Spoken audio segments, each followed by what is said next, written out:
దేవునికి స్తోత్రం. హల్లెలూయా. సంతోషంగా ఉన్నటువంటి వారందరూ రెండు చేతులు ఎత్తి దేవుని స్తుతిద్దామా? హల్లెలూయా. దేవునికి స్తోత్రం. గట్టిగా దేవుని స్తుతిద్దాం. హల్లెలూయా. దేవునికి స్తోత్రం. దేవుని నామానికి మహిమ కలుగుగాక. ఇప్పుడు వచ్చిన మీ అందరికీ ప్రభువుని స్తుతిస్తున్నాము. నిందైన వందనాలు తెలియజేస్తున్నాను. ఎలా ఉన్నారు? బాగున్నారా? బాగున్నటువంటి వారు ఒకసారి గట్టిగా దేవుని స్తుతించారు. మరొకసారి వెరీ గుడ్. ఇప్పుడు నిజంగా బాగున్నారు. దేవునికి స్తోత్రం. దేవుని మహాకృపను బట్టి ఒక ఆదివారం ఆరాధనలో పాల్గొనడానికి దేవుడు మనకిచ్చినటువంటి ఆరోగ్యము ఆయుష్ను బట్టి దేవాది దేవునికి కృతజ్ఞతాస్తుతులు చెల్లిద్దాం. దేవునికి స్తోత్రం. పోయిన వారు ఏం వాక్యం విన్నారు?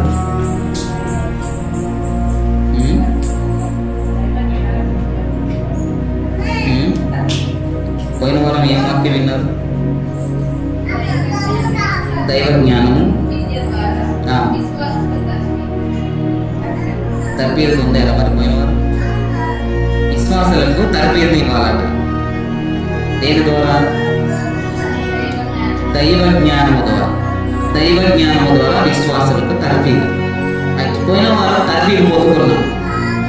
పోయిన వారం తర్బీదు పొందుకుని ఈ వారము ఏమయ్యాము? రైట్. దేవునికి స్తోత్రం. చేతులు ఉన్నాయా? హల్లెలూయా. దేవునికి స్తోత్రం. చేతులు ఎత్తుట సాయంకాలపు నైవేద్యం. సో చేతులు ఎత్తడం అనేది దేవునికి ఎంతో ఇష్టమైనటువంటి పని.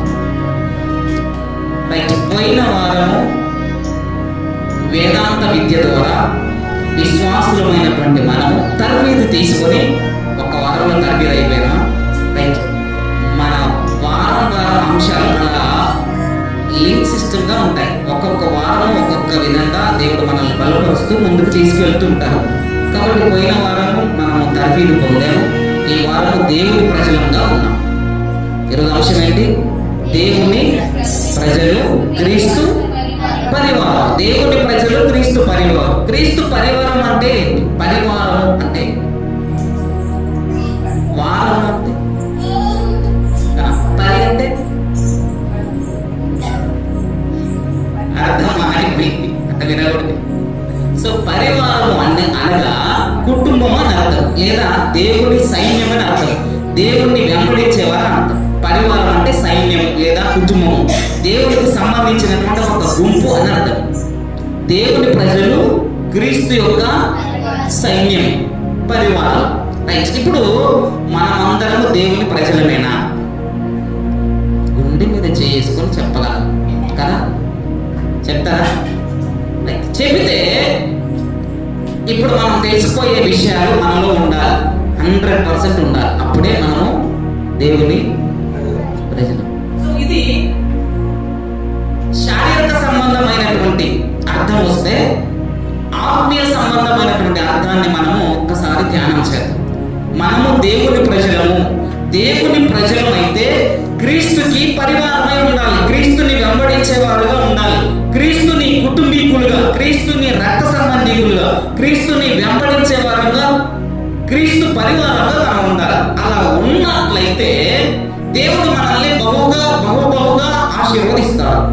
చూద్దాం మనము దేవుని పిల్లలమా కాదా అనే విషయాన్ని ఒకసారి చూద్దాం. చదువుకున్నటువంటి సువార్త పాఠ్యభాగం యోహాను సువార్త 10వ అధ్యాయము.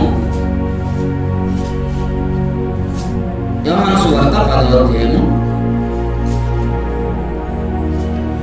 3వ వచనం ఒకసారి సహాయం చేయండి.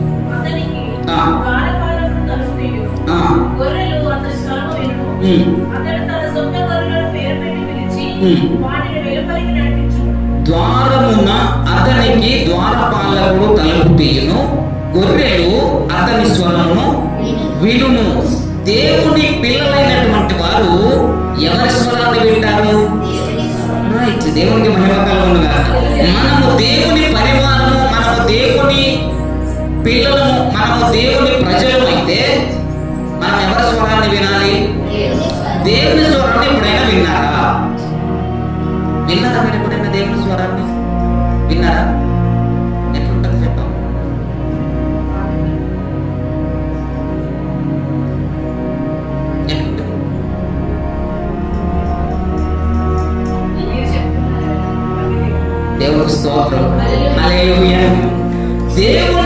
స్వరము అంటే ఏంటంటే వినపడే స్వరము కాదు. దేవుని వాక్యమే దేవుని స్వరం. దేవుని స్తోత్రం. దేవుని వాక్యం ఏం సెలవిస్తుందో అదే దేవుని స్వరం. దాన్ని ఎవరు వింటారు? దేవుని ప్రజలు వింటారు. దేవునికి స్తోత్రం. మొదటిగా దేవుని ప్రజలకు ఉండవలసినటువంటి లక్షణం ఏంటంటే దేవుని స్వరాన్ని ఏం చేస్తారు? వింటారు. దేవునికి స్తోత్రం. నా గొర్రెలు నా స్వరము వింటాయి, అవి ఎప్పుడు నన్ను వెంబడిస్తాయి. నా గొర్రెలు నా స్వరము వింటాయి, అవి ఎప్పుడు నన్ను వెంబడిస్తాయి అన్నాడు ప్రభు యేసు. అనుసరించు ప్రభు యేసుని అన్నాడు ప్రభు యేసు. అనుసరించు ప్రభు యేసుని. ఆమేన్ హల్లెలూయా, ఆమేన్ హల్లెలూయా, ఆమేన్ హల్లెలూయా, ఆమేన్ హల్లెలూయా. దేవుని స్తోత్రం. ఎవరు ఏమింటాయట? ఏ గొర్రెలు ఎవరి స్వరం వింటాయి? దేవుని గొర్రెలు దేవుని స్వరం వింటాయి. మనం దేవుని గొర్రెలమైతే మనము దేవుని స్వరాన్ని వినాలి. వింటున్నామా? చెవి గలవాడు ఆత్మ సంఘములతో చెప్పుచున్న మాట రైట్. ఆత్మ దేవుడు మాట్లాడుతున్నప్పుడు దేవుని పిల్లలైనటువంటి వారు, దేవుని బిడ్డలైనటువంటి వారు స్వరాన్ని వింటారు. వినడం అంటే చాలా సార్లు చెప్పాడు. వినడం అంటే స్తోత్రం. వినడం అంటే కొంచెం దాన్ని ఇసంటి పెట్టవా? ఇప్పుడు మీ అందరికి వినపడింది ఆ మాట? ఎవరున్నారు ఇప్పుడు? ఆయన ఒక్కడే విన్నాడు. రైట్. వినడం అంటే ఏంటంటే విన్నదాన్ని అనుసరించడం. ఎవరైతే అనుసరిస్తారో వారు విన్నవారితో సమానం. ఇప్పుడు మీరు అందరూ విన్నారు. మీరు దేవుని ప్రజలా? ఎవరు దేవుని ప్రజలు? విన్నది చేసినటువంటి వారు దేవుని ప్రజలు. దేవునికి స్తోత్రం. దేవుని ప్రజలైనటువంటి వారు దేవుని స్వరాన్ని వింటారు. చూడండి, అదే 3వ వచనం ఒకసారి చూడండి. అతనికి ద్వారపాలకుడు తలుపు తీయును, గొర్రెలు అతని స్వరమును వినును.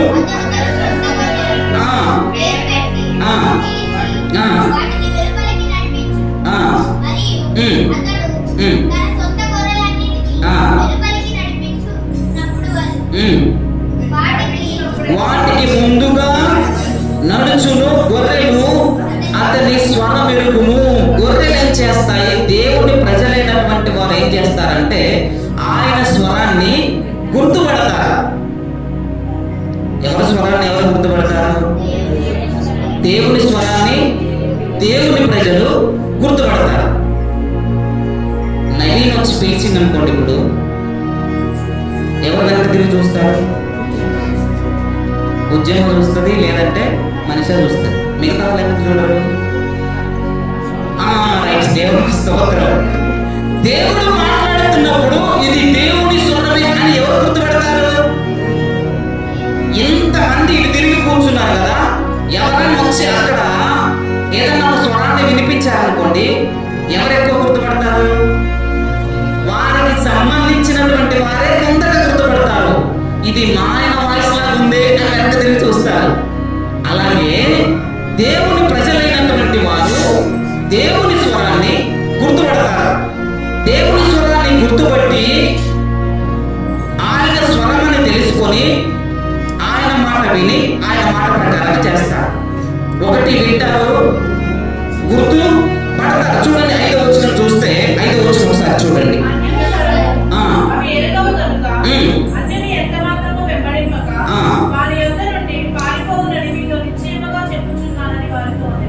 చూడండి, ఆ 5వ వచనం చూస్తే స్వరమేగును గనుక అవి అతనిని వెంబడిస్తాయి. రైట్. 1 స్వరాన్ని వింటాయి, 2 గుర్తుపడతాయి, 3 వెంబడిస్తాయి. రైట్. దేవునికి స్తోత్రం. ఇది మొదటి మాట. దేవుని ప్రజలకు ఉన్నటువంటి మొట్టమొదటి లక్షణం ఏంటంటే వింటాయి, గుర్తుపడతాయి, వెంబడిస్తాయి. మనము దేవుని ప్రజలమైతే వాక్యం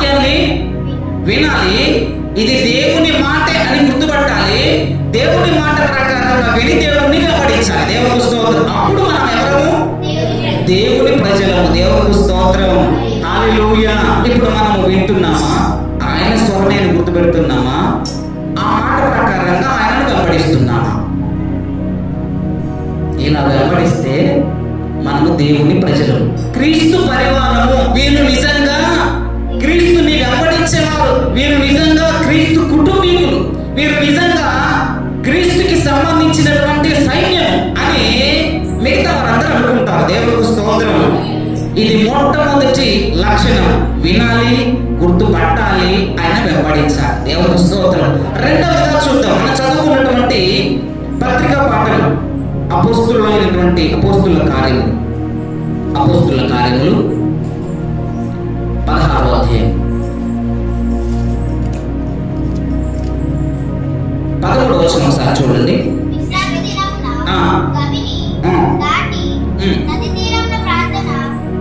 జరుగుననుకొని అక్కడికి వచ్చి కూడి వచ్చిన రైట్. మీరు ఎవరంటే వచ్చారు, కూర్చున్నారు. ఎవరు వీళ్ళు?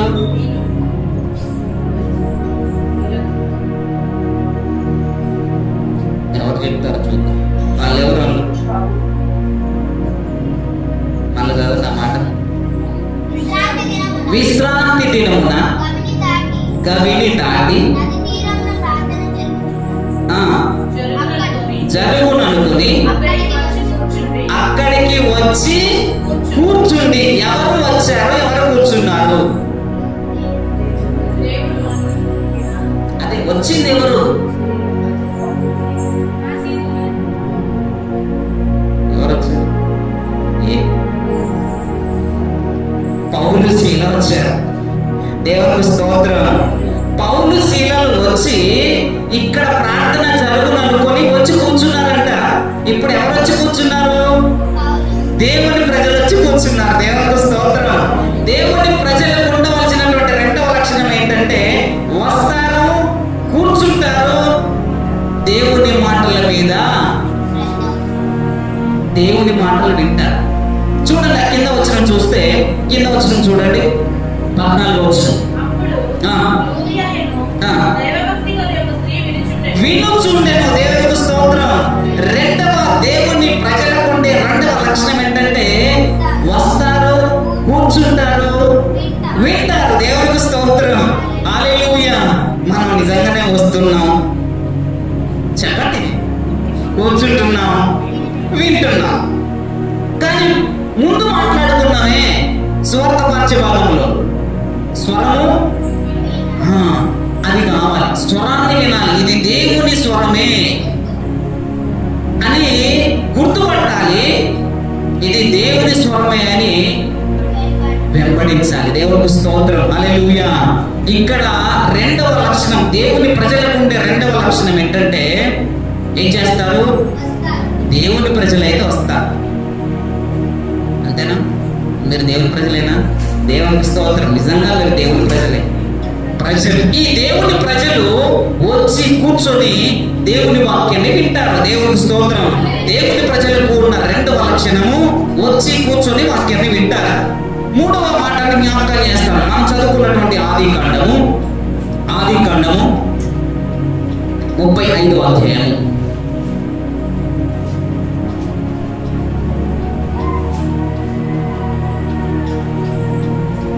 2వ వచనం ఒకసారి చూడండి.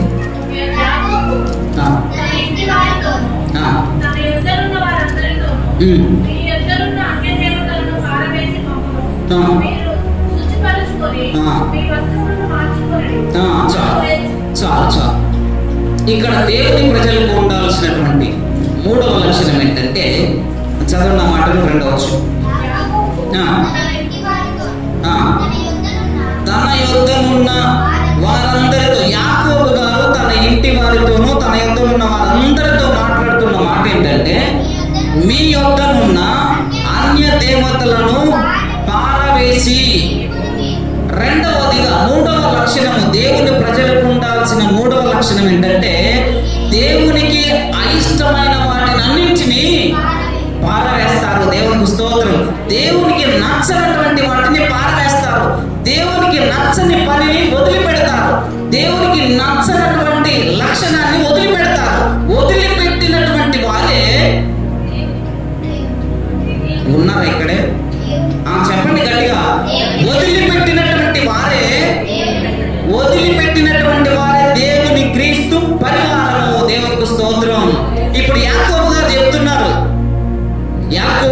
చెప్పిన మాట ఇది యాకోబు గారిని వారు అనుకోలే.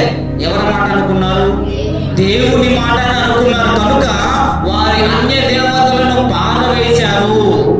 ఎవరైతే పారవేస్తారో, ఎవరైతే వదిలిపెడతారో, దేవునికి అయిష్టమైనటువంటి వాటిని ఎవరైతే వదిలిపెడతారో వారే దేవుని ప్రజలు, వారే క్రీస్తుని వెంబడించేవారు. పారవేయకుండా, వదిలిపెట్టకుండా అదే లక్షణం ఉంచుకొని దేవుని యొద్దకు వచ్చేటువంటి వారు దేవుని పరివారము కాదు. చూడండి, మీరు అన్య దేవతలను పారవేసి ఏం చేస్తారు? వాటిని పారవేసి, దేవునికి అయిష్టమైనటువంటి వాటిని పారవేసి వారంతటా వారే ఏం చేసుకోవాలి?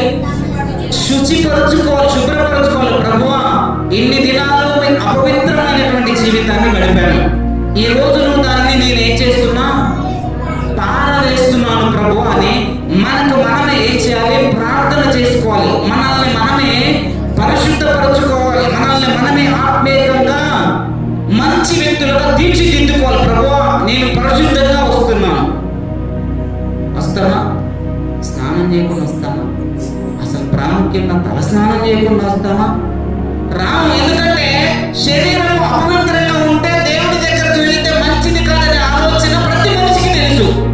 తెలవని ఎవరికయ్యా అంటే, తెలియని విషయం ఏంటయ్యా అంటే, ఆత్మలో అంతరంగంలో ఉన్నటువంటి పాపంతో దేవుని దగ్గరకు వస్తే దేవుడు ఇష్టపడడనే విషయం తెలియదు.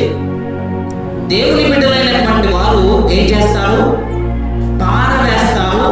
మనల్ని మనము శుచిపరచుకోవాలి. ఎవరైతే ప్రభు ఇక నేను అలాంటిది చెయ్యను అని ఎవరైతే నిర్ణయించుకుంటారో వీరెవరంటే దేవుని ప్రజలు. చూడండి, యాకోబు గారు వారి పరివారంతో, వారి సైన్యంతో, వారి కుటుంబంతో చెప్తున్నాడు. యాకోబు గారు ఏమని చెప్తున్నాడు? మిమ్మల్ని మీరు శుచిపరచుకోండి, మీ వస్త్రములను మార్చుకోవాలి. వస్త్రాలను మార్చుకోవడం అంటే నేను నేర్చుకున్నటువంటి బట్టలు ఈరోజు ఇంపేసి స్నానం చేసి రావడమా? ఏంటిది వస్త్రాలు మార్చుకోవడం అంటే? బుద్ధిని మార్చుకోవాలి. ఒకప్పుడు ఆయన అలా కనపడ్డాడు, ఇప్పుడు అలా కనపడ్డాడు అని చెప్పేసి చూసేవారికి అర్థమవ్వాలి. వీరే దేవుని ప్రజలు, క్రీస్తు పరివారమైనటువంటి వారు దేవునికి అయిష్టమైనటువంటి వాటిని పారవేస్తారు, ప్రార్థన చేస్తారు, పశ్చాత్తాపడతారు, వారి వస్త్రములను మార్చుకుంటారు. దేవునికి స్తోత్రం. అందుకే ఒక పాత కీర్తనకారుడు ఒక ఆయన ఒక పాట పాడాడు. ఏంటంటే, మారాలి మారాలి నీ మనసే మారాలి, మారిన మనసే దేవునికి ఫలితం ఉంటుంది, మారిన మనసే దేవునికి ఫలితం ఉంటుంది. మారాలి మారాలి నీ మనసే మారాలి, మారిన మనసే దేవునికి ఫలితం ఉంటుంది, మారిన మనసే దేవునికి ఫలితం ఉంటుంది. మారే మందు వేషం వేస్తాడు, మారే మందు వేషం వేస్తాడు, ఆ వేషంలో మోసం చేస్తాడు, ఆ వేషంలో మోసం చేస్తాడు. మారాలి మారాలి నీ మనసే మారాలి, మారిన మనసు దేవునికి ఫలితం ఉంటుంది. నీ జీవితమంతా ఒక్కసారి పరీక్ష చేయాలి, నీ జీవితమంతా ఒక్కసారి పరీక్ష చేయాలి, ఆ పరీక్షలోనే పాపాలన్నీ తిరిగివేయాలి, ఆ పరీక్షలోనే పాపాలన్నీ తిరిగివేయాలి. మారాలి మారాలి నీ మనసే మారాలి, ఆ మారిన మనసే దేవునికి ఫలితం ఉంటుంది, ఆ మారిన మనసే దేవునికి ఫలితం ఉంటుంది. దేవుని స్తోత్రం. దేవుడు అడిగేది మనస్సుని మార్చుకోమని అడుగుతున్నాడు. అందుకే అపవిత్రమైనటువంటి వాటిని తీసి పారవేయాలి, మనల్ని మనము శుచిపరచుకోవాలి. ప్రభు, నన్ను పరిశుద్ధుడిగా చేయి, ఇక నుంచి నేను పవిత్రంగా ఉండాలని తీర్మానించుకుంటున్నాను ప్రభు అని ప్రార్థన చేయాలి. ఇక మన జీవితాన్ని యేసయ్యకు సమర్పించుకోవాలి. దేవునికి స్తోత్రం. అప్పుడు నీ మనసు పరిపూర్ణంగా మారితే యేసయ్యకు బిడ్డగా, యేసయ్య ప్రజలుగా, యేసయ్యను వెంబడించే పరివారంగా దేవుడు లెక్కలోకి తీసుకుంటాడు. దేవుడికి స్తోత్రం. ఈ 3 లక్షణాలు దేవుని ప్రజలకు ఉంటాయి. ఏ 3 లక్షణాలు మన చెప్పండి? ఏ 3 లక్షణాలు? మొదటి లక్షణం ఏంటిది? స్వరాన్ని వింటాయి,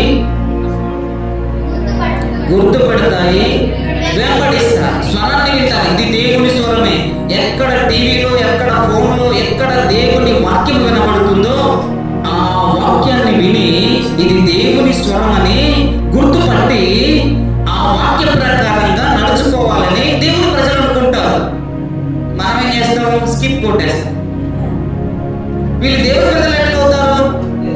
సండే స్కిప్ కొట్టేసి దేవుని ప్రజలు అయితే ఏం చేస్తారు? వెంబడిస్తారు.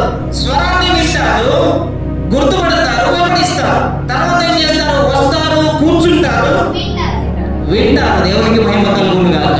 విని ఏం చేస్తారు తెలుసా? అపవిత్రమైన దానిని పారవేస్తారు, వారికి వారే శుచిపరచుకుంటారు, పరిశుద్ధపరచుకుంటారు, వస్త్రాన్ని మార్చుకుంటారు, బ్రతుకులను మార్చుకుంటారు. వీరే దేవుని ప్రజలు. ఇలా మార్చుకున్న తర్వాత, ఇలా మార్చుకుంటే ప్రయోజనం ఏంటంటే మనకేమైనా డౌట్ కనుక వస్తే దేవుడు మాట్లాడే మాట ఏంటో తెలుసా? ఇలా మార్చుకున్నటువంటి వారికి దేవుడిచ్చే దీవెనలు, ఆశీర్వాదాలు ఒకసారి చూద్దాం. యోహాను రాసినటువంటి సువార్త, మనం చదువుకున్నటువంటి యోహాను సువార్త 10వ అధ్యాయము ఒకసారి చదవండి. 3వ వచనము 4వ వచనం ఒకసారి చూడండి. 10వ అధ్యాయము. దేవునికి స్తోత్రం. ఏం చేస్తాడు తెలుసా? దేవుని బిడ్డలైనటువంటి వారికి దేవుడు ద్వారాలు తెరుస్తాడు. దేవునికి స్తోత్రం. గట్టిగా చప్పట్లు కొడతారు. మనుషులు లేకపోయినా, సంఘం లేకపోయినా ఇక్కడ ఎవరున్నారు? దేవుడు ఉన్నాడు. దేవుడు ఉన్నాడని నమ్మినటువంటి వారు గట్టిగా దేవునికి స్తోత్రం. దేవుని ప్రజలైనటువంటి వారికి దేవుడు ఏం చేస్తాడో తెలుసా? ద్వారం తెరుస్తాడు. దేవునికి స్తోత్రం. ఆయనే ద్వారం. చదువున్న మాటలు ఆయన తెరుస్తాడంట. ద్వారపాలకుడు అంటే ఎవరు? ద్వారము దగ్గర ఉన్నటువంటి వారెవరు? దేవుడే. దేవునికి స్తోత్రం. ఆయనే గొర్రెల కాపరి. ద్వారము దగ్గర ఉండేది ఆయనే. నువ్వు వస్తా ఉంటే తలుపు తెరిచేది ఆయనే. దేవునికి స్తోత్రం. అసలు ఎంత ధన్యత తెలుసా? ఎంత ధన్యత. మనం షాపులోకి వెళ్తా ఉంటే, బంగారు షాపులోకి, పెద్ద పెద్ద షాపులకు వెళ్ళినామనుకో, నువ్వు ఎవరైనా సరే వాళ్ళు ఏం చేస్తారు? తలుపు తెలుస్తారు. దేవునికి స్తోత్రం. నీవేదైనా పని ప్రారంభిస్తే నీవంటే ఇక్కడ అంశంలోనే ఉండాలి. మళ్ళా మీరు షాప్ కాడికి ఒకటి, దాని ఎదురుగా జీవి మాల్ ఉంది, దాని పక్కన సౌత్ ఇండియా ఉందని అనుకోండి. దేవునికి స్తోత్రం. ఎవరు వెళితే దేవుడు ద్వారా తెరుస్తాడట. దేవుడి ప్రజలు వెళితే దేవుడు ద్వారా తెరుస్తాడు. ఆయనే వారికి ద్వారము తెరుస్తాడట. చదవండి. ద్వారము తెరుస్తాడు. పేరు పెట్టి పిలుస్తాడట. దేవునికి మహిమ కలుగును గాక. ఎవరిని పేరు పెట్టి పిలుస్తాడు? తన ప్రజలను పేరు పెట్టి పిలుస్తాడు. దేవునికి మహిమ కలుగును గాక. వేరే వాళ్ళని పిలవడు. అబ్రహాము అని పిలిచాడు. ఎవరు బిడ్డ? దేవుని బిడ్డ కాబట్టి పిలిచాడు. ఆయన దేవుని నమ్మాడు కనుక పేరు పెట్టి పిలిచాడు. దేవునికి స్తోత్రం. అందుకే ఈ రోజు నీ పేరు పెట్టి దేవుడు పిలుస్తున్నాడు. ఎందుకో తెలుసా? నువ్వు దేవుని బిడ్డవు కనుక, దేవుని ప్రజలపై ఉన్నారు కనుక దేవుడు పేరు పెట్టి పిలుస్తాడు. ఒకటి ఏం చేస్తాడు? తలుపు తీస్తాడు, పేరు పెట్టి పిలుస్తాడు. చదవాలి. పేరు పెట్టి పిలిచి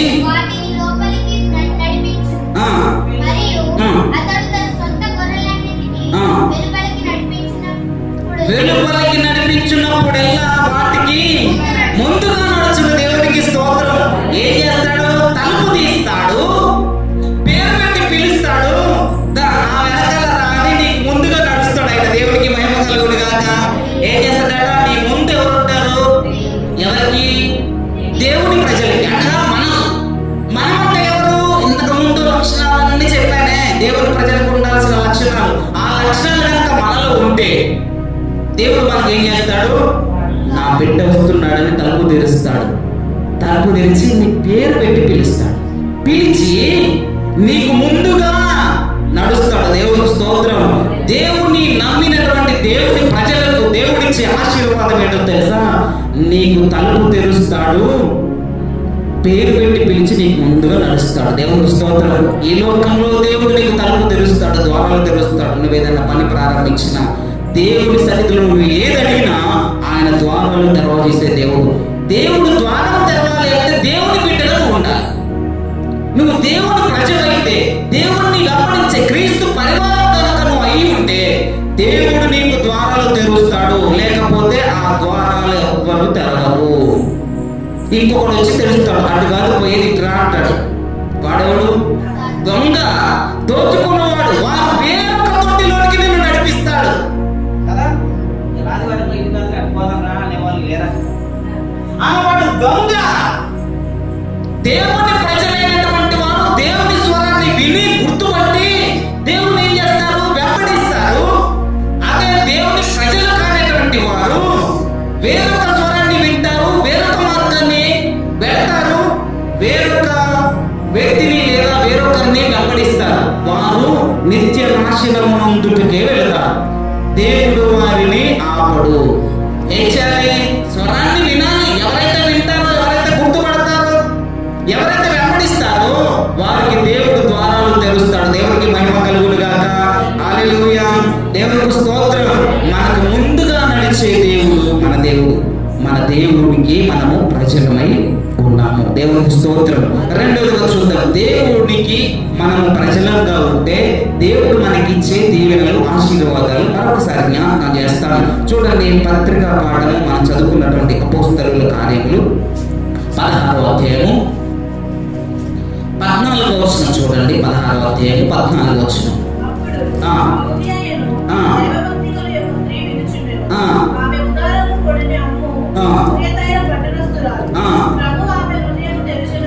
దేవునికి స్తోత్రం. ఏం చేస్తాడట దేవుడు? దేవుని ప్రజలకు దేవుడు చేసే మేలు తెలుసా? హృదయాన్ని తెరవజేస్తాడు. దేవునికి స్తోత్రం. నీ హృదయం తెరవబడాలని ఆయన ఆశపడతాడు. వచ్చి కూర్చొని ఆ మాటలు వింటే అప్పుడు దేవుడు ఏం చేస్తాడు తెలుసా? ఇకనైనా నా జీవితాన్ని మార్చుకోవాలి.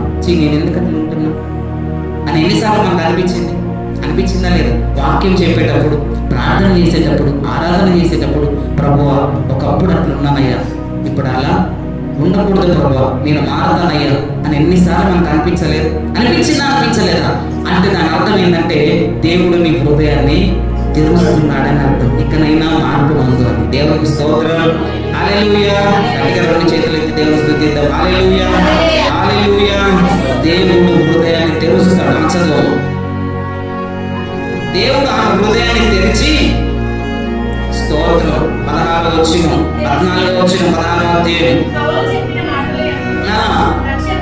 లక్ష్యం ఉంచింది. దేవుడు హృదయాన్ని తెరిస్తే మనము దేవుని సేవకుల మాటల మీద లక్ష్యం ఉంచుతాము. రాగానే నిద్ర రాదు. ఈ వారం ఏ వాక్యం చెబుతాడని ఆశ కలిగి ఉంటా. చెప్పే వాక్యం మీద ధ్యాస పెట్టి వింటా కదా. మన ధ్యాస అటు ఇటు పోతుందంటే అర్థమవుతుందో తెలుసా? దేవుడు మనకు కాన్సన్ట్రేషన్ ఇవ్వట్లేదని అర్థం. ఎవరి వాళ్ళు కాన్సన్ట్రేషన్ ఎట్లిస్తాడు? దేవుని పిల్లలు అయితే దేవుడికి ఇస్తాడు. నేను బిస్కెట్ ప్యాకెట్ తెచ్చి డార్క్ ఫ్యాన్సీ బిస్కెట్ ప్యాకెట్ మా పిల్లలకి ఇష్టం. నేను తీసుకొచ్చిన ఎవరికి ఇస్తా? మా పిల్లలకే ఇస్తా. అవునా కాదు? ఇచ్చి పక్కన నాకు ఒకటి, నాయన పక్కన చెల్లెకు అక్కకో ఇంకొకటి అని చెప్పేసి ముందు వీళ్ళకి ఇచ్చి తర్వాత వాళ్ళకి ఏమని చెప్తాం. అంతేనా కదా? ఇప్పుడు దేవుడు ద్వారాలు ఎవరికి తెరుస్తాడు? ఎవరి హృదయం తెరుస్తాడు? ముందుగా ఎవరి హృదయం తెరుస్తాడు? ఆయన పిల్లలైనటువంటి వారి, ఆయన బిడ్డలైనటువంటి వారి హృదయం తెరిచి ఏం చేస్తాడు తెలుసా? ఇగో ఆ మాటలు వినని చెప్తాడు. ఆ మాటలు విను, ఆ మాటల ప్రకారంగా నడుచుకొని దేవుడు నిన్ను ప్రేరేపిస్తాడు. దేవుడు ప్రేరేపించకపోతే నువ్వు వాక్యం వినలేవు. వాస్తవం చెప్తున్నా కదా, వస్తారో కూర్చుంటారో వింటారో వెళ్ళిపోతారు అంతే. ఎందుకైనా అర్థం కావట్లేదంటే దేవుడు నిన్ను ప్రేరేపించట్లేదు. ఎందుకు దేవుడు ప్రేరేపించలేదంటే దేవుడికి ప్రజలుగా ఉండట్లేదు. ఆ సిద్ధపాటు అనేది నీకు లేదు. ఆ శుచిపరచుకోవడం, శుభ్రపరచుకోవడం, దేవునికి సమర్పించుకోవడం అనేది ఆ సిద్ధపాటు నీకు లేదు. కాబట్టి దేవుడు నీ హృదయాన్ని తెరవడు.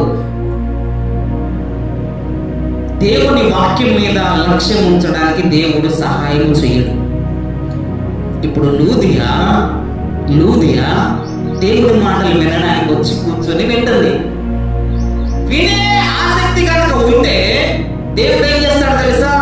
హృదయపు ద్వారాలు తెరుస్తాడు. దేవుడికి స్తోత్రం. దేవుడు ఆమె హృదయం తెరిచి ఏం చేశాడట? లక్ష్యం ఉంచేలా చేశాడు. వాక్యం వినేలా, వాక్యం మీద ఈరోజు వాక్యము నా కొరకే, దేవుడు నన్నే గద్దిస్తున్నాడు, నన్నే మార్చుకోమని చెబుతున్నాడు, నాలో ఉన్నటువంటి లోపాలనే దేవుడు చూపెడుతున్నాడని ఎవరికి వారే అనుకుంటారు. దేవుడు ప్రజలు కానటువంటి వారు ఏమనుకుంటారు తెలుసా? ఎలా అసలు ఆ ఒక మస్తు తగిలిన వాక్యం ఇలా మస్తు సూట్ అయింది. నిజంగా ఇలా బాగా చెప్పారు మీరు. ఒక ఆయన అంటుండు, ఒక దగ్గర ప్రసంగం చేయడానికి పోతే ఆయన అంటున్నా అయిపోయిన తర్వాత, నిజంగా మా సంఘ పెద్దలకు చెప్పే వాక్యం మస్తు చెప్పారు. ఆయన కాదట వాక్యం, ఆయన కాదట.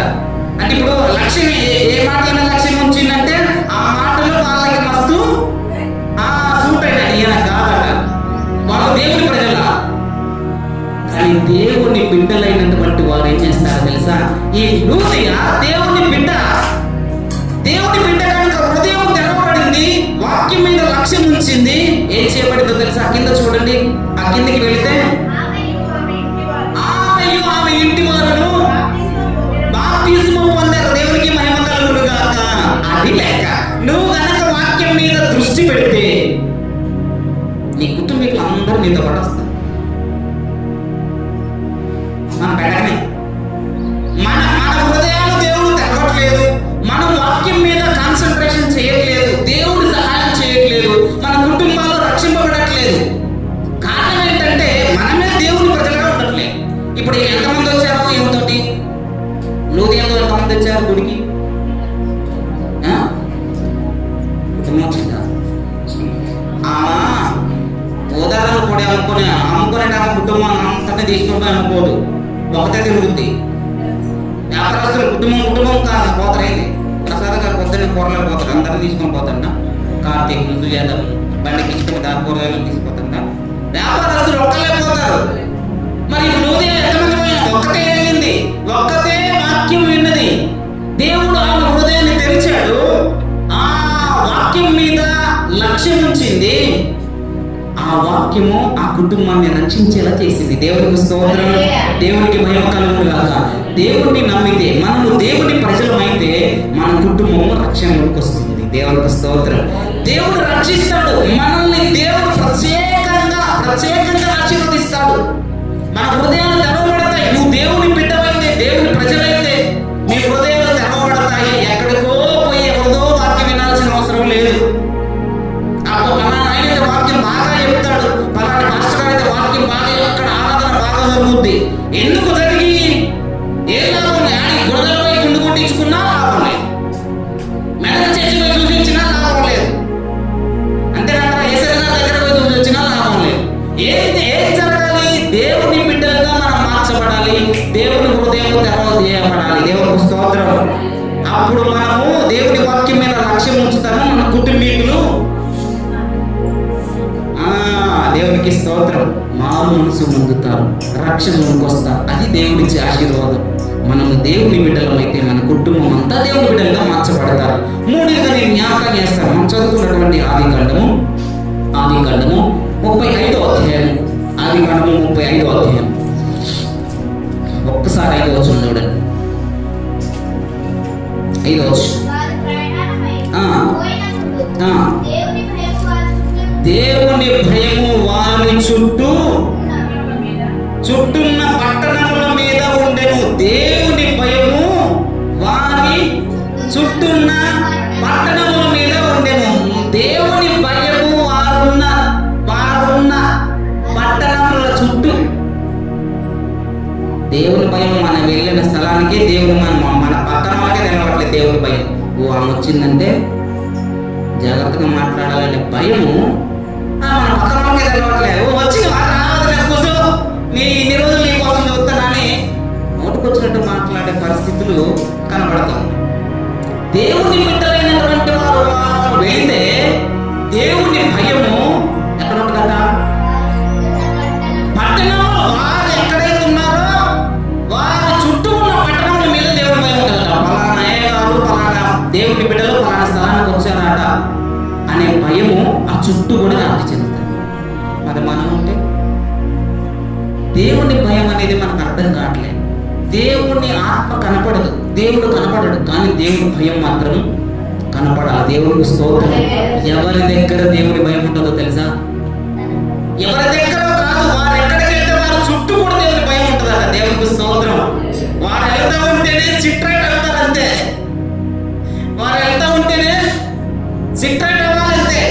అమ్మ పలానా ఆయన వస్తున్నాడు, పలానా వస్తుంది, ఆమె దగ్గర ఆయన దగ్గర ఇలాంటి కుదరవు అని దేవుని భయం నీళ్ళు చూడగానే దేవుని భయం వాళ్ళు రావాలి. ఏకైకల పక్కపక్కలు అలాంటి దేవుని భయం కలిగినటువంటి వారి దగ్గర ఉండవు. దేవునికి మహిమ కలుగును గాక. దేవునికి స్తోత్రం. చూడండి, యాకోబు గారు వారి పరివారంతో వారి కుటుంబీకులతో ఏమన్నారు తెలుసా? అని దేవతను పారేయండి, మిమ్మల్ని మీరు శుచి చేసుకోండి, మేము వస్త్రాలు మార్చుకోవడానికి గర్తించినప్పుడు వారు అలా చేస్తే వారు వెళుతున్నప్పుడు వారి చుట్టూ ఉన్న పట్టణముల మీద దేవుని భయం ఉండేది. దేవునికి స్తోత్రం. మనం వెళితే దేవుని భయం ఉంది. దేవుడు మనకి ఇచ్చే ఆశీర్వాదం ఏంటో తెలుసా? మనం వెళ్తా ఉంటే దేవుని భయం మనలో కనపడాలి. ఆయన వస్తున్నాడనే భయం, ఆయన వస్తుందనే భయం దేవుని భయం కనపడుతుంది. ఎవరి దగ్గర దేవుని భయం కనపడుతుంది? దేవుని ప్రజల దగ్గర దేవుని భయం కనపడుతుంది. దేవుని వెంబడించే వారి దగ్గర దేవుని భయము కనపడుతుంది. దేవునికి స్తోత్రం. దేవుని భయం ఉంటే ఆయన ఎదురెందుకు వస్తుంది? వస్తుంది చెప్పండి. దేవుని భయం ఉంటే మధ్యలో లేచిపోతామా? లేచిపోతామా? దేవుని భయం ఉంటే మన నోటికి వచ్చినట్టు మాట్లాడతామా? దేవుని ప్రజల మధ్య దేవుని భయం ఉంటది. అక్కడ దేవుని భయం ఏంటో వాళ్ళకి తెలుసు. దేవుని ప్రజలు లేచినా కూర్చున్నా గడగడా లాడతారు. భయం అనేది వాళ్ళకు ఉంటుంది. దేవుని భయం వారు ఉన్న దగ్గర వారి చుట్టూ దేవుని భయం ఉంటుంది. దేవుని భయం కలిగినటువంటి దేవుని బిడ్డలుగా మనల్ని దేవుడు చేస్తాడు. దేవుడి చేసేది ఏంటో తెలుసా? మనం కనుక దేవుని ప్రజలం అయితే మనం వెళ్ళే దగ్గర మన చుట్టూ దేవుని భయం వస్తుంది. మనల్ని చూస్తేనే వాళ్ళకి భయం అవ్వాలి. దేవుడికి భయం కలుగుతుంది కాదు. నాతో ఫోన్లో మాట్లాడడానికి భయపడేవారు ఉన్నారు. ఎందుకని? ఎదుర్కొంటారు కాదు, ఫోన్ చేసి మాట్లాడతామంటేనే భయం. ఎందుకని? ఎందుకంత భయం వేస్తుంది? నేను అంత సింహంగా రావద్దెత్తును నల్లగా ఉన్నాను. ఎందుకు భయం అని? దేవుని భయం. దేవునికి ఇష్టమైన బిడ్డలుగా మనం జీవిస్తుంటే మనతో మాట్లాడడానికైనా, మన ఎదురుగా రావడానికైనా, అపహాస్యం చేయడానికైనా మనం భయపడతారు. సేవకులే కాదు, దేవుని భయం ఎవరిలో ఉన్నా వారిని చూడగానే దేవుని భయము వారి చుట్టూ కనపడాలి. మీరు నిజంగా దేవుని బిడ్డ. దేవునికి స్తోత్రం. ఇంకా రెండవదిగా చూస్తే చూడండి, 9వ వచనం చూడండి. 35వ అధ్యాయము 9వ వచనం.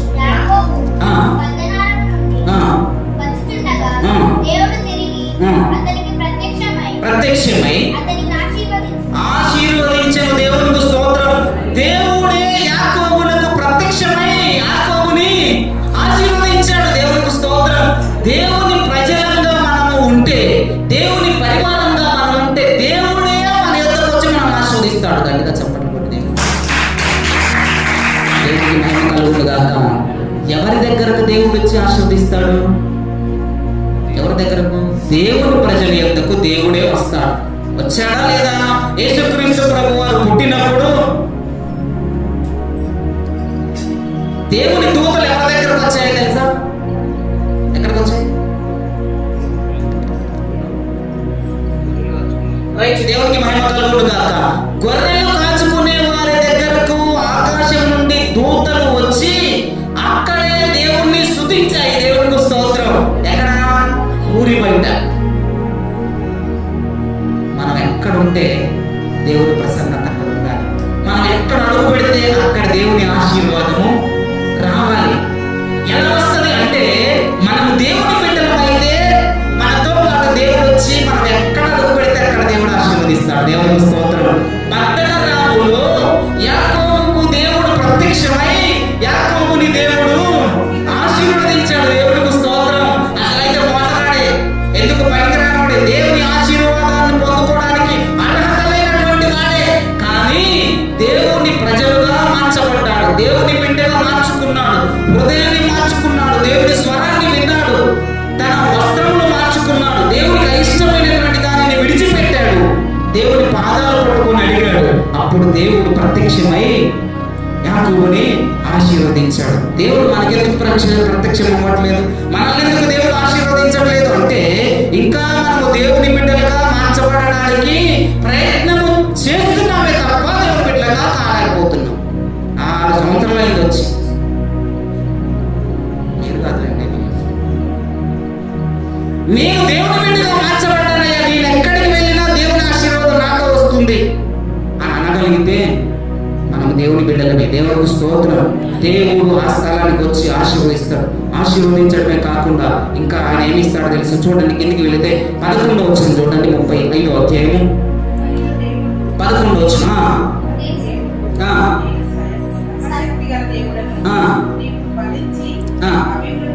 నీవు ఫలించి అభివృద్ధి పొందు. దేవుడు ఆశీర్వదించి ఏమన్నా తెలుసా? ఒట్టిగా ఆశీర్వాదంతో కాదు, నువ్వు ఫలించాలి, అభివృద్ధి పొందాలని దేవుడు ఆశీర్వది. ఎవరిని దేవుడు ఆశీర్వదించేది? దేవుని ప్రజలైనటువంటి వారిని, దేవుని పరివారంగా క్రీస్తు పరివారమైనటువంటి వారిని దేవుడు ఆశీర్వదిస్తాడు. దేవునికి మహిమ కలుగును గాక. దేవునికి స్తోత్రం. దేవుని ప్రజలమైతే దేవుడిచ్చే ఆశీర్వాదాలు, ఎన్ని రకాలైనటువంటి ఆశీర్వాదాలు మనకు కనబడుతున్నాయి. చూడండి, దేవుని బిడ్డలంగా మనము దేవుని బిడ్డలంగా మార్చబడితే, క్రీస్తు పరివారంగా మనము మార్చబడితే దేవుడు ఏం చేస్తాడు తెలుసా? తలుపు తీస్తాడు, పేరు పెట్టి పిలుస్తాడు, ముందుగా నడుస్తాడు. ఇంకా ఏం చేస్తాడు తెలుసా? ఇంకా ఏం చేస్తాడు? హృదయం ఏం చేశాడు? హృదయం తెరిచాడు, లక్ష్యం ఉంచేలా చేశాడు. వాక్యాన్ని విను అని నీకు ప్రేరేపణ ఇస్తాడు దేవుడు. వాక్యం నీ కొరకే, శ్రద్ధగా విను, ఇగో ఈ మాటలు విని నీ బ్రతుకును మార్చుకో అని దేవుడు నిన్ను ప్రేరేపిస్తాడు. నిర్లక్ష్యంగా కూర్చొని వెళ్ళిపోము. వస్తున్న ఆదివారం తప్పకుండా గుడికి వెళ్ళాలని ఆనవాయితీ ఉంది మనకి, అంతేలేదని ఆదివారం గుడికి వెళ్ళి మన ప్రవర్తనను మార్చుకున్నాం. ఈ వారం దేవుడు నాతో ఏం మాట్లాడతాడని ఆశ కలిగి వచ్చేవారు 1%. ఆదివారం తప్పకుండా వెళ్ళాలనే వారు 50%. ఆ పోకపోయినా ఏం కాదు, దేవుడు ఎక్కడైనా ఉంటాడనే వారు 40%. దేవుడు అందరినీ సమానంగా ఆశీర్వదిస్తున్నాడు. దేవుడికి మహిమ కలుగును గాక. అందరికీ ఆరోగ్యాలు ఎక్కువ విషయం తెలుసా? మనకంటే వాళ్ళే ఆరోగ్యంగా ఉంటారు. కానీ మనకున్న ప్రత్యేకత ఏంటో తెలుసా? ఇది దేవుడు ద్వారాలు తెరుస్తాడు. మనం వస్తా ఉంటే దాన్ని నా బిడ్డ అంటాడు, ద్వారాలు తెరుస్తాడు, పేరు పెట్టి నేను పిలుస్తాడు. వాళ్ళ పేరు కూడా గుర్తుండవు, మర్చిపోతాడు. మీరెవరు తెలియదంటాడు. అన్నాడా అనలేదా? అప్పటి వరకు భక్తి చేసినటువంటి కన్యకలు అప్పుడే జస్ట్ సెకండ్లోనే అమ్మా దేవుడికి మహిమ కలుగుగా తలుపు వేయబడింది, అయినా మేము తిండి పట్టుకొని వచ్చాం అంటే మీరెవరు నాకు తెలియదన్నా. అది వాళ్ళకి మనకున్న తేడా ఏంటంటే దేవుని ప్రజలను పేరు పెట్టి దేవుడు పిలుస్తాడు, వెనకరంటని ఆయన ముందుగా నడుస్తాడు. దేవుడికి మహిమ కలుగుగా. దేవుడు మనం ఎక్కడికి వెళ్ళినా మనల్ని ఆశీర్వదించాలి అంటే, మనం ఫలించి అభివృద్ధి పొందాలని దేవుడు కోరుకుంటున్నాడంటే మనము దేవుని ప్రజలమై ఉన్నాము, క్రీస్తు పరివారమై ఉన్నాము. దేవుడు హృదయాన్ని తెరిచాడు, వాక్యం మీద లక్ష్యం ఉంచే ఆ స్థితిని కలిగించాడు. తన కుటుంబాన్ని రక్షించుకోవడానికి దేవుడు ఆయనను ప్రేరేపించాడు. దేవుని బిడ్డగా దేవుడే మార్చుకున్నాడు. దేవునికి స్తోత్రం. ఇకపోతే యాకోబు ఎక్కడికి వెళ్ళినా, యాకోబు కుటుంబీకులు ఎక్కడికి వెళ్ళినా దేవుని భయం వారి చుట్టూ ఉన్నదంట. దేవుని భయం వారి చుట్టూ ఉన్నది. వారి దగ్గరకే దేవుడు వచ్చి వారిని దీవించాడు, ఆశీర్వదించాడు. అంత మాత్రమే కాదు, మీరు ఫలించి అభివృద్ధి పొందండి అని దేవుడు యాకోబును వారి కుటుంబాన్ని ఆశీర్వదించాడు. యాకోబే ఇశ్రాయేలుగా మార్చబడ్డాడు. ఇశ్రాయేలు దేశంగా మార్చబడింది. దేశం పేరే, ఒక వ్యక్తి పేరే దేశంగా మార్చాడు దేవుడు. ఫలించి అభివృద్ధి పొందాడు. యాకోబు గారు ఇశ్రాయేలుగా మార్చబడ్డాడు. ఇశ్రాయేలు దేశమే యాకోబు పేరుతో ప్రారంభం. దేవునికి స్తోత్రాలు. కనుక 95వ కీర్తన ఒక మాట జ్ఞాపకం చేసి వాక్యాన్ని ముగించాం. 95వ కీర్తన 7వ వచనం ఒకసారి చూడండి.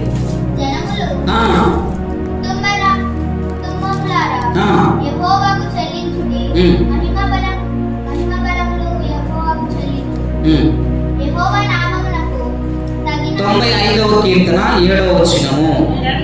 రండి నమస్కారము చేసి సాగిలపడుదుము, మనలను సృజించిన యెహోవా సన్నిధిని మోకరించుదము. నేడు మీరు ఆయన మాటను అంగీకరించిన యెడల ఎంత మేలు. దేవునికి మహిమ కలుగును గాక. రండి రండి చాయించి పాడుదము, రక్షణదుర్గము మన ప్రభువే. రండి కృతజ్ఞత స్తోత్రముతో రారదు సన్నిధిని చేరుదము. చాయించి పాడుదము, రక్షణదుర్గము మన ప్రభువే. దేవునికి స్తోత్రం. హల్లెలూయా. రండి సాగిలపడి నమస్కారము చేయుదాం. రండి, అందుకే రావాలి. దేవుని ప్రజలైనటువంటి వారు ఆదివారం అంటే మానేస్తారా? ఎంత సిగ్గుచే. ఒక పక్క ఎంత బాగుందంటే,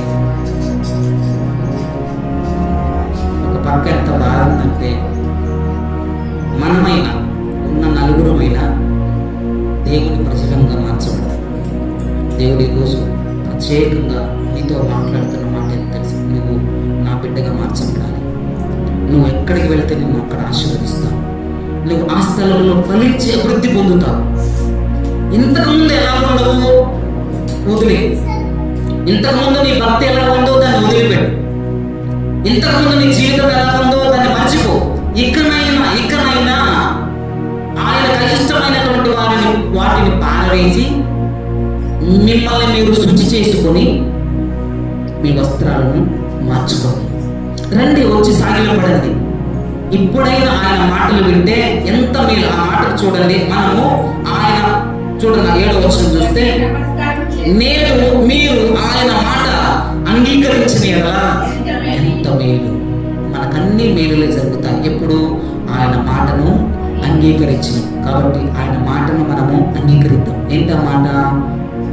మీరు దేవుని ప్రజలు, మీరు క్రీస్తు పరివారం, మేము క్రీస్తు పరివారము అని మీరు మార్పు చెందితే, క్రీస్తు పరివారంగా మేము మార్పు చెందాలని ఆశపడుతున్నామని కనుక మీరు అనుకుంటే, ఆయన మాటలను అంగీకరించిన యెడల మీకు మేలు, ఎంత మేలు తెలుసు. కాబట్టి దేవుడు మనల్ని ఆశీర్వదించే దేవుడు, దీవించే దేవుడు, మన కొరకు ద్వారాలు తెరిచే దేవుడు, మనల్ని పేరు పెట్టి పిలిచే దేవుడు, మనల్ని ఆయన ముందుగా వెళుతూ మనల్ని వెనకాల నడిపించే దేవుడు, మనం ఎక్కడికి వెళ్ళినా అక్కడికి వచ్చి ఆశీర్వదించే దేవుడు, మనం ఫలించి అభివృద్ధి పొందాలని కోరుకునే దేవుడు. కనుక మనము దేవుని ప్రజలంగా మార్చబడితే మనకెంత మేలు, ఎన్ని ఆశీర్వాదాలు, ఎన్ని మేలులు దేవుడు మనకు అనుగ్రహిస్తున్నాడు. కాబట్టి దేవుని ప్రజలంగా మార్చబడదాం, క్రీస్తు పరివారంగా మార్చబడదాం, ఆయన ఇచ్చే దీవెనలు ఆశీర్వాదాలు పొందుకుందాం. అలాంటి కృప దేవాది దేవుడు మనకందరికీ అనుగ్రహించును గాక.